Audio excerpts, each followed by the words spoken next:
Hi, I'm Gordon from Camera Labs, and this video is all about the photo quality of the Panasonic Lumix S5 Mark II, a full-frame mirrorless camera with 24 megapixels, 6K video, built-in stabilization, 30 frames per second bursts, and unlimited recording. I'll be making a separate video all about the movie quality, and when it's ready, I'll link to it here. Announced in January 2023 at around $2,000 or pounds, the S5 II is pitched as an all-round hybrid camera and brings a number of upgrades to the original model that was launched just over 2 years previously. But by far the most important is the inclusion of phase detect autofocus. Yes, you heard that correctly, Panasonic has finally equipped a Lumix mirrorless camera with a hybrid autofocus system, and you're seeing it in action right now. Like most other cameras, this employs a combination of contrast and phase detect technologies to provide more reliable tracking for moving subjects, while avoiding the distracting pulsing effect which plagued earlier models. While I personally found Panasonic's previous contrast-based DFD system was actually pretty good for stills photography, it was less suitable for video autofocus, especially when vlogging or presenting pieces to camera, where you'd sometimes see the background effects pulse a little in and out of focus. Now, to be fair, in some of my tests it was absolutely fine, but in others that pulsing became more visible and a bit distracting. Unfortunately for Panasonic, most camera reviews are now made by YouTubers who, understandably, place great importance on video autofocus, and that particularly revealed the limitations of DFT technology in this regard. Consequently, video autofocus became Panasonic's Achilles heel, with many reviews of earlier models extolling numerous virtues of those cameras before then ruling them out for some people based on this limitation alone. But now the S5 Mark II includes a spread of phase detect autofocus points which hope to lay those demons to rest. And in a bold move, Panasonic invited a load of YouTubers, including myself, to Japan to try it out, before then sending us home with the camera for long-term testing. As such, while this strategy will guarantee almost blanket coverage across YouTube on launch day, it's given them nowhere to hide. If it all works as advertised, the Lumix S5 Mark II will become a serious contender and at a pretty keen price too. But if it doesn't, then we'll certainly know about it. It really is a make or break moment.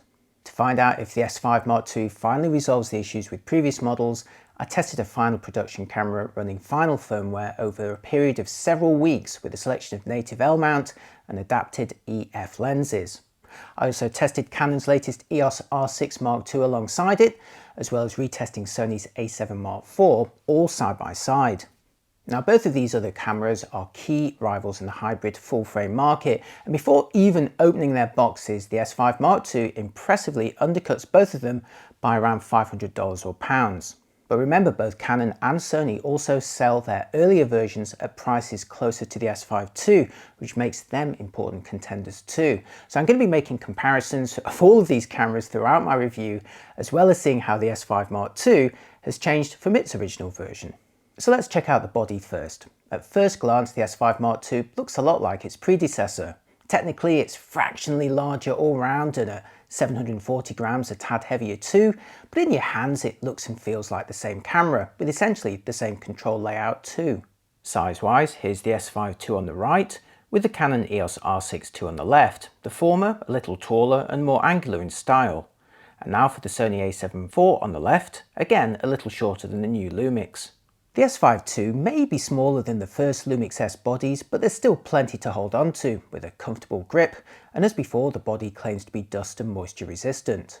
Before delving into the controls, one small but important difference is the S5 Mark II swaps the rattly strap lugs of the original model for fixed slots on the sides. Not only do these avoid unwanted sounds when filming, but also make the camera easier to accommodate within a cage. Thanks for that. Moving on to the controls, starting from the top left surface is the non-lockable drive dial with positions for single shooting, 2 burst modes, the high resolution pixel shift mode, an interval timer and the self timer. The 2 drive positions are customizable, so you could have, say, the top mechanical burst speed assigned to one of them and the top electronic burst speed to the other. But there's no longer the 4K or 6K photo options of the original S5. I'll show you the high resolution mode in action later on, a capability which typically isn't available on full frames at this price point, or indeed on any Canon body right now. Over on the upper right surface is the non-lockable mode dial, offering PASM, Intelligent Auto, Creative Movie, S&Q and 3 custom positions. You can record video while you're in the standard exposure modes, but by setting this mode dial to Creative Movie, you'll unlock the full menus and quality options. Around the base of the mode dial is a power collar switch. To its right is a large, jolly red record button, and behind it a raised thumb dial. Towards the front are 3 hard buttons dedicated to white balance, ISO and exposure compensation, which are adjusted by pushing them down while turning one of the dials. Meanwhile, the shutter release is housed within the finger dial. Both the finger and thumb dials turn with good tactile feedback. Eagle-eyed viewers may notice some vents on either side of the viewfinder head, positioned towards the bottom and hidden a little bit by the dials on either side. These work alongside an internal fan to provide active cooling that allows the camera to shoot video for longer under hotter conditions, and it's another unique capability in this category. Panasonic assures me they do not compromise the weatherproofing, but of course only time will tell. Oh, and in day-to-day use the fan is effectively inaudible, and I never experienced any overheating in any of my video tests. From the rear there's an AF mode collar by the viewfinder with a button in the middle to adjust the AF areas. To its right are an AF on button and a joystick which, in a minor upgrade, now supports the 8 directions that you'd expect versus the 4 on the previous model. Below these is a large tiltable rear thumb wheel, so with 3 control dials, a drive dial, AF collar and 3 hard buttons, you should be able to adjust pretty much every aspect of exposure, drive and autofocus without ever entering a menu. Moving on to composition, the S5 II employs a 3.68 million dot OLED viewfinder with 0.78 times magnification, making it a little larger and more detailed than the 2.36 million dot 0.74 times panel on the previous model. Back on the original S5, I felt a little let down by the viewfinder resolution, so it's a welcome boost here that also brings it in line with both the R6 II and A7 IV. Note that the earlier A7 III had a lower resolution 2.36 million dot EVF like the original S5. The S5 II's viewfinder can be set to refresh at 60 or 120 frames per second, the latter looking a bit smoother when panning quickly, although personally I found the view looked absolutely fine for day-to-day use at 60 frames per second. The main screen is the same as before, a 3-inch panel with 1840K dots mounted on a side-hinged, fully articulated mechanism. As usual, this can flip and twist at almost any angle, including forward to face you or back on itself for protection. So in terms of viewfinder and screen, the S5 Mark II is similar to the A7 IV and R6 II. Note that the earlier A7 III screen could only tilt vertically. On the grip side of the camera, you'll find 2 SD card slots, both now supporting UHS 2 speeds in an upgrade over the S5 and A7 III, which only allow UHS 2 speeds on slot 1. Both the A7 IV and EOS R6 II also offer twin UHS 2 slots, although Sony's first slot alternatively allows you to insert a faster, albeit more expensive CF Express Type A card, and that gives it an advantage when it comes to flushing those buffers after long bursts. On the left side are 2 rubber flaps. Behind the top one are 3.5mm microphone and headphone jacks, while behind the lower flap are USB-C and full-size HDMI ports. The Sony A7 IV may also now feature full-size HDMI, but it remains a nice upgrade from the micro HDMI port on the original S5, not to mention the earlier Sony A7 III. And I should also remind you that most Canon bodies, including the R6 II, still use micro HDMI. Why Canon? Meanwhile, power is provided by the same DMW BLK22 pack as the S5, rated at 2200 mAh, albeit now only squeezing out around 370 shots per charge versus around 450 on the S5. In CEPA terms, the battery life is falling behind the competition a little, although I found a fully charged pack could last me a good day's shooting with a mix of stills and video, but you'll probably still want to keep a spare handy. As before, you can charge and power the camera over USB-C, so a power bank with power delivery will serve you well. As far as I understand, the S5 II will also work with the battery grip accessory for the original S5, providing both portrait controls as well as accommodating a second battery, thereby doubling the overall life. Like all Lumix S bodies, the S5 II employs the L-mount, allowing it to use a growing system of native lenses from Panasonic, Sigma and Leica. Highlights include a series of f1.8 prime lenses from Panasonic, along with Sigma's entire range of DG/DN lenses designed for full-frame mirrorless cameras, and I've reviewed most of those if you're interested. I've also successfully adapted Canon EF lenses. If you're after a general purpose zoom without breaking the bank, my two favourite options in the native mount are Panasonic's own kit lens, the 20-60 f3.5 to 5.6 with its wider than average coverage that's perfect for vlogging, and Sigma's 28-70 2.8 DGDN, which provides a constant, bright aperture in a compact and affordable package. Both are really nice lenses. While Sigma also makes E-mount versions for Sony bodies, Canon owners currently miss out on third-party mirrorless lenses with autofocus, and that gives its rivals a key advantage. Moving on, Panasonic describes the S5 II sensor as being new, although I believe it's based on the same sensor in the original S5 and S1H before it, albeit now crucially featuring those phase detect autofocus points. Either way, it delivers images with 24 megapixels, thereby matching the EOS R6 II and the older A7 III, albeit all of those fall short of the 33 megapixels of the Sony A7 IV, which continues to lead the pack in terms of resolution. I'll show you how their quality compares side by side in just a moment. The image quality options appear to be inherited from the original S5, so you get 3 photo resolutions for JPEG files at 24, 12 or 6 megapixels, and the choice of 2 JPEG compression levels. You can also shoot in RAW, but unlike its latest rivals, there's no RAW compression options, nor any chance to swap JPEG for HIF. That said, with typical RAW files measuring between 30 and 40 megabytes in my tests, I am guessing there's some kind of compression taking place, presumably or hopefully lossless.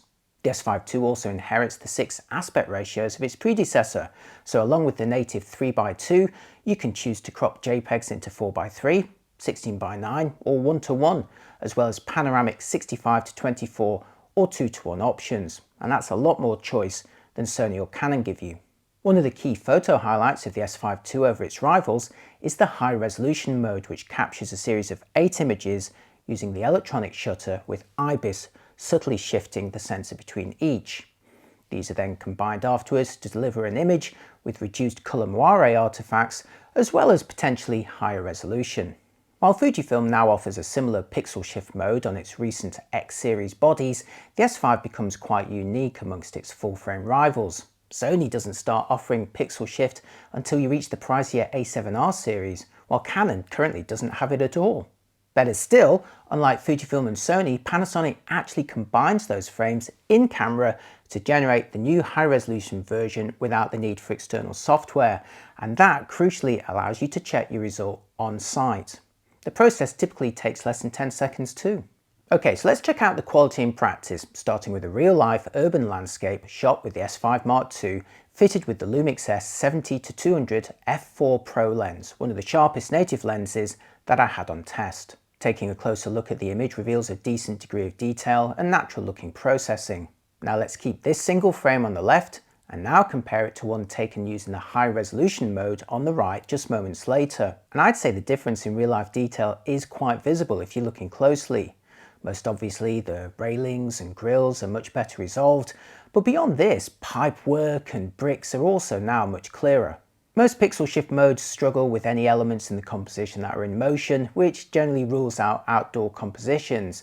But here, on a fairly still day, the trees are also looking more detailed than the single frame version on the left, revealing crisp branches and leaves on the right, which remain comparatively fuzzy on the left. That said, in compositions with people walking, the S5 II's high-resolution mode can suffer from undesirable artifacts. Let's zoom into this image that I took with the S5 Mark II, placing the single frame on the left and the high-resolution mode version on the right. This time, while the crop on the right is resolving finer details on static subjects, notice how the people in motion have become ghostly images. To reduce the effect, the S5 II does offer a second compositing option which can address some elements in motion, but for the best results do try to stick with static compositions, especially in controlled environments like, say, product or archive photography. Oh, and it's also a tripod-based mode only. Next, to compare the technical resolution of the EOS R6 II, Lumix S5 II and Sony A7 IV, I photographed my standard resolution chart using the same adapted Sigma 40mm 1.4 art lens on each body. This is one of the sharpest lenses that I have, and as an EF model, it's possible to adapt it to multiple systems to place them on a level playing field optically.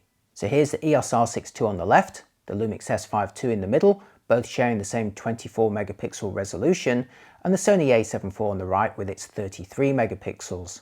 At first glance, the Lumix S5 II in the middle looks the softest of the three, but take a closer look and you'll notice some of Canon's advantage here is down to increased sharpening. That said, I'd say the R6 II is definitely squeezing a tad more detail from its sensor, but if you compare the points where they both fail to resolve the converging lines, it's actually closer than it first appears. Meanwhile, the A7 IV is out-resolving both rivals as you'd expect, although perhaps not by quite as much as you'd assume. We're really pixel peeping here to tell the difference. But remember, the S5 II has a pixel shifting trick up its sleeve, and switching its single frame result in the middle for one taken in its high resolution mode shows it taking a clear lead in potential resolving power. Once again, this is a tripod based only mode that works best with completely static subjects, like this test chart, but under the right conditions it does give the S5 II a resolution advantage over its rivals. To compare noise levels, I photographed this bunch of flowers, again with each of the three bodies fitted with the same adapted Sigma 40mm 1.4 art lens. I'm going to zoom in for a closer look before running through the full range of ISO sensitivities. Note the Lumix S5 II sensor employs dual native ISO, now with manual as well as auto switching for photo or video. I shot in RAW plus JPEG, but since the S5 II wasn't supported by Adobe at the time I made this review, you're looking at JPEGs out of camera in this comparison, where you can compare the relative approaches that each camera has for dealing with noise reduction and detail. Some companies prefer a noise-averse approach where all the speckles are smoothed out, albeit at the cost of smearing fine detail, whereas others prefer to leave some visible noise at high sensitivities to preserve detail. There's no right or wrong approach here, but let me know which is your preferred camera of the three at high ISOs. Personally, I'd say all three are looking pretty good up to 6400 ISO, but any higher and you'll steadily lose fine details to noise and smearing. I'd also say Panasonic's default approach may leave the most visible noise here, but not to the detriment of retained details. Just before moving on, I wanted to make one more high resolution mode comparison with the S5 II. So here's all three cameras back at their base sensitivities of 100 ISO before switching out the single 24 megapixel frame from the S5 II in the middle for its high resolution version. Look closely and you'll see finer detail in the petals and leaves in particular. In the absence of third-party RAW support, I'm only going to take a brief look at the S5 II's RAW files for dynamic range converted in the supplied SilkyPic software here. So here's a shot of Brighton Pier, where metering for the building often results in crushed shadows below it and blown highlights in the sky above. By adjusting the exposure slider in SilkyPics though, you can see how you can retrieve tonal detail at both ends of the range in this image. I hope to do more RAW tests once the files are all supported by Adobe. Moving on, the S5 II sensor is stabilized within the body with a 5-axis system, claiming up to 5 stops of compensation alone, or up to 6.5 with dual IS when coupled with a lens sporting compatible optical stabilization. To show it in action, I recorded the view when composing with the Lumix S 85mm, and that's an unstabilized lens. Here, without IBIS enabled, where the view is understandably wobbly. After enabling it in the menus and returning to the live image though, the view becomes much steadier, allowing you to compose more precisely. IBIS, of course, also allows you to handhold slower shutter speeds than normal, and here's a shot I took again with the 85mm with a shutter speed of 0.4 seconds, and that was the slowest that I could successfully handhold a sharp image on the day. For comparison, on the right is the same shot taken at 0.4 seconds, but without IBIS, where the image is very wobbly. In fact, on the day I needed a shutter speed of 1/160th of a second without IBIS to match the steadiness of the image on the left, which results in a respectable 6 stops of compensation. This is notably better than the 3 stops that I measured for the A7 Mark IV in a similar test. But now for the big news, autofocus, with the S5 Mark II finally employing both contrast and phase detect technologies in line with its rivals. While I talk about it, I'm going to show you a brief video clip showing it in action, where it really does appear to have banished those pulsing demons in the background. Panasonic wouldn't disclose how much of the sensor area featured phase detect AF coverage, but in terms of autofocus areas and subject detection, the S5 Mark II looks to have the same options as its predecessor. So you can choose pinpoint, single area, expanded area, a variety of zones, or the full area with a separate object tracking option if preferred. In each case, you can adjust the size of the area and move it around by joystick, buttons, or using the touch screen, and if desired, you can also use the screen as a touchpad while composing through the viewfinder. If subject detection is enabled, you can instruct the camera to prioritize one of three types: human, face and eye, or animal and human. Now, Panasonic was actually one of the first camera companies to deploy deep learning for advanced subject recognition, but today its options seem perhaps a little less intuitive than some of its rivals. For example, Canon and Sony simply have one option for humans, with a separate option for animals. Sony then has a third option specifically for birds, while Canon is the only one of the three rivals to have an additional option for vehicles. Simply choose the one for the desired subject. In contrast, all three of Panasonic's subject modes include human recognition of some description, so which do you use when you just want to photograph a person? Panasonic's suggestion is to choose human when you want to track the whole body, near or far, but to choose face and eye when concentrating on portrait-style compositions. But personally speaking, I'd still prefer all human recognition to just be on one option. And beyond this, the ultimate goal for any camera surely is to offer an auto option, which simply switches between the primary subject types by itself, something that Canon is already offering with some degree of success on the R6 Mark II. But enough talk, let's see it in action, starting with a single autofocus test using the Lumix S85mm 1.8, where I filmed the back of the screen rather than recording the HDMI output. This is because single AF modes on the S5 II still employ the contrast-based DFD system, which can operate very quickly, but as I discovered a few years ago, it visibly slows down if you're recording it using the HDMI output to an external recorder. So beware of reviews which do this, as you will not be seeing the camera at its best. As for the result here, the S5 II is quick and accurate in single AF mode, but then so is its predecessor. So now here's some tests in continuous AFC mode, where you can now record the HDMI output of the S5 II without compromising its performance. I'm starting here with the Lumix S50mm at f1.8 and with face and eye detection, where you'll see Panasonic's unique crosshair graphics. Notice how the camera does a good job detecting my eye in almost full profile, and also how the S5 Mark II now avoids the distracting pulsing of the DFD system previously used for continuous AF. But also notice how when I turn away or am more distant, there's no specific head or body detection in this particular mode. The face and eye mode is really for concentrating on face-on portraits. So here's the same test with the same lens, but this time using the human option in subject detection. When I'm close, the S5 II continues to identify my closest eye with a crosshair, but as I turn away or become smaller on the frame, the camera now switches to and recognizes my head or body. Once the subject becomes sufficiently close though, it switches back to face and eye detection. Here's an extreme example showing how the camera handles multiple people on the frame at the same time, when the human detection option is successfully surrounding lots of subjects with frames. Here you can just tap the one that you'd like it to prioritize on. Okay, now back to me, but this time indoors and using the 20 to 60mm kit zoom set to 50mm, where its maximum aperture is f5.3. Here I'm still using human detection, and you'll notice the camera continues to avoid the background pulsing of earlier models, although now it is struggling to find my eye in full profile. If I switch to face and eye mode, the S5 Mark II still isn't finding my eye in complete profile here, but it does reacquire me as soon as I begin to turn to face the camera. I wondered if this was a light gathering issue, so I swapped back to the brighter Lumix S50mm at 1.8 here, but it's still not recognizing me in full profile. Maybe it didn't like me wearing my beanie indoors. So to see how the competition compares, I made a similar test with 50mm 1.8 lenses on the Canon EOS R6 II on the left and the Sony A7 IV on the right, both flanking the Lumix S5 II in the middle. Notice how both the EOS R6 II and A7 IV do a better job than the S5 II at staying locked onto my eye in full profile, but that the Canon is the only one of the three here that continues to identify the back of my head or torso as a human subject in this test when my face isn't visible. Sony's latest AF system in the A7 IV may roughly match Canon's R6 II performance here, but the older A7 IV falls roughly between it and the S5 II. Clearly the R6 II is the leader out of these three models in terms of subject recognition, but in practice, would you be taking many portraits in full profile or with the subject turned away?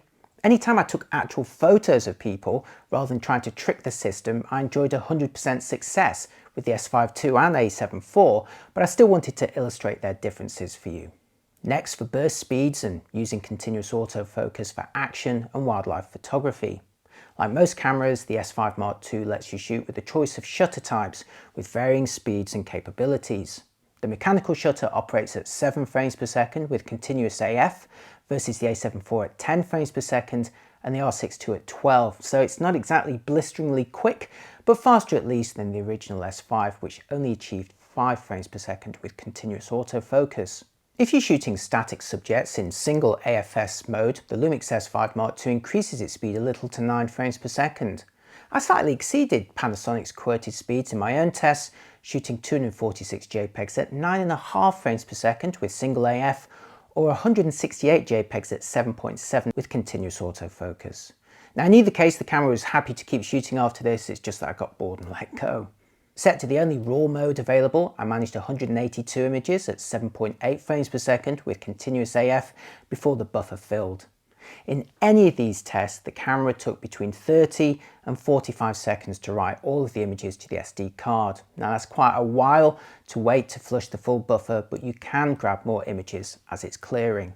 Here's an example of the S5 II shooting at 9 frames per second with a static subject where single autofocus works fine. Note how at 9 frames per second I only captured one frame where the wooden block was mid-air. If you'd like to shoot faster bursts, switch the S5 II to its fully electronic shutter. Previously this made no difference to the speed of the original S5, but now on the Mark II it'll boost the burst speed to 30 frames per second, and that's with single or continuous autofocus. In my formal test, the S5 II captured a maximum of 200 shots, whether set to JPEG or RAW, when using the electronic shutter, and in either format did so in exactly the same time of 6.61 seconds, and that confirms the 30 frames per second burst speed. In either case, the camera took just under a minute to completely write all 200 images to the SD card. To show the electronic shutter in practice, here's that falling block again, but this time captured at 30 frames per second. I still only got the block in 2 of those frames, but there's obviously way more images to choose from for the splash, and again you can enjoy this top speed with continuous autofocus for bursts lasting up to 6.6 seconds. Let's now see the S5 II in action for more distant subjects, photographed with the Lumix S70-200mm Pro lens, mostly at 200mm f4. In each of these cases, I'm using face and eye detection. For this test, I used the mechanical shutter, which again operates at up to 7 frames per second with continuous autofocus. And again, while that's not hugely fast, the presence of phase detect on the S5 II now means that it avoids the distracting, high-speed pulsing through the viewfinder of earlier DFD models while shooting in continuous AF. It's a much more pleasant shooting experience as a result.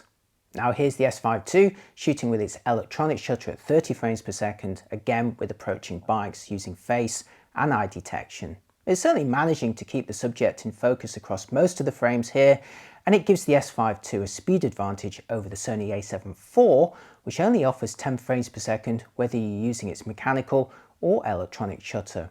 Canon has, however, taken the lead in speed here with 40 frames per second electronic bursts on the R6 II, although in practice you're unlikely to miss much at 30 frames per second. Next, for some birds in flight, again with the S5 II fitted with the Lumix S70-200mm f4 Pro, and again mostly at 200 f4.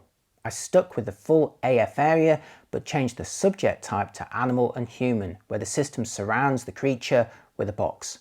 Unlike Canon and Sony, I don't believe it's deploying face or eye detection here, but I may be wrong. I'll show you some bursts with the mechanical shutter at 7 frames per second first, before switching to some bursts shot with the electronic shutter at 30 frames per second. Shooting alongside the R6 II, Canon's subject recognition felt more confident to me, identifying birds from a longer distance when they were smaller on the frame, not to mention concentrating on their eyes when they got closer. But the bottom line is I still managed to get a decent number of keepers with the Lumix S5 Mark II. During mechanical bursts, the R6 II at 12 frames per second felt comfortably faster than the 7 frames per second of the S5 II, but once set to electronic, both were taking more frames than I needed. Both cameras though, along with the Sony A7 IV, suffer from rolling shutter artifacts when using their electronic shutters. If you pan quickly with any of them or have a subject that moves quickly across the frame, you will see skewing artifacts. You may have already spotted some of this during the electronic burst of the burst that I showed you a moment ago, but here's another example. I'm starting with a pan at 70mm using the mechanical shutter where the tower and the buildings are vertically upright as you'd expect. And now the same pan, but this time using the electronic shutter where the telltale skewing artifacts of rolling shutter have become apparent, with the tower and buildings leaning to the side. To be fair, most cameras without faster stacked sensors also suffer from a similar skewing effect when using their electronic shutters. Here's the Lumix S5 II on the left and the Canon R6 II on the right, where both were panning with 70mm lenses using their electronic shutters, and they're both exhibiting similar degrees of skewing. Sadly, until sensors with faster readouts become more affordable, skewing will remain the penalty of using an electronic shutter. So if your subject or composition is mostly still, it will be less of an issue, but when shooting fast motion, be warned. Moving on, long-time Lumix fans will note the S5 II no longer includes the 4K and 6K photo modes, which exploited the frame rates of video to capture action before then grabbing individual frames during playback as photos.